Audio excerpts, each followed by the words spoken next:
And now the perpetrator, he's trying to, you know, blame her. Put all the blame on her. Yeah, he's trying to blame her. And of course, there's nothing there present that, you know, to support anything that he's saying, you know, but to try to blame her, it's almost trying to say, well, you're responsible for your own death, but then when I'm hearing about the power and control and the fact that, you know, my daughter has this personality that if she didn't want to talk to you, she wouldn't talk, you know, and that's with anybody, you know what I'm saying? So, and in that situation, he came in and he tried to make her have a conversation with him where she hadn't been talking to him for a couple of days, that I found out from my wife.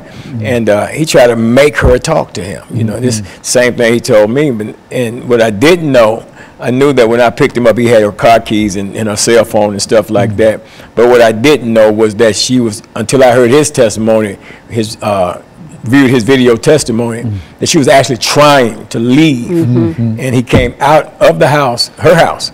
She was going to leave him in her house as she left and get in her car and leave. And he came out in the yard and took her keys, physically took her keys from her and then wouldn't give them back. And this had this whole thing begin to escalate, you know. And then at the end of the day, my daughter's deceased. And now he's trying to wiggle his way out of it. And you know, I'm thankful that, you know, the district attorney's office is, you know, is fighting this thing, you know, and I believe that, you know, we'll overcome in the situation. You know, and then you think about, you know, it's a lot of young women, you know, that will move these guys into their houses and stuff like that without really even knowing these people and who they are and stuff. And this guy, he seemed to be an okay guy, you know what I'm saying? But at the end of the day, you know, it turned out, you know, differently. You know, now my daughter's 24-year-old daughter is deceased, you know, murdered by somebody that I thought was okay, my wife thought was okay, because like I say, there was never any sign.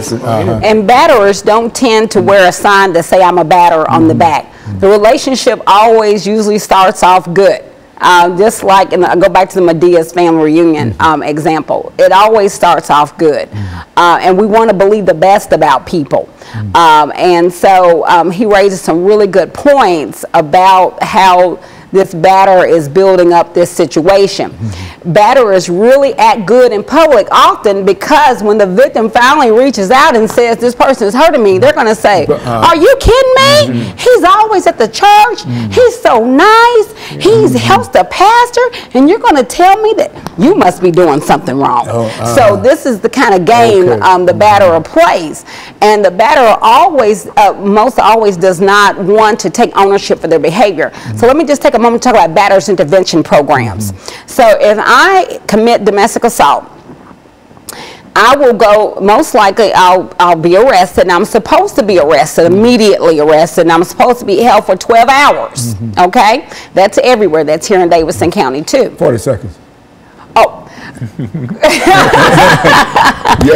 there are batterers intervention classes that are assigned, and so batterers can learn to hold themselves accountable for their behaviors, so victims will not be blamed for something the perpetrator did. Very good. And let me thank the two of you for bringing by that excellent information. And I know, Ms. Kimbrough, that we were running out of time, and your enthusiasm for what you're doing, and I think that's very, very good, you see. And I think that this has been a very, very helpful show this morning.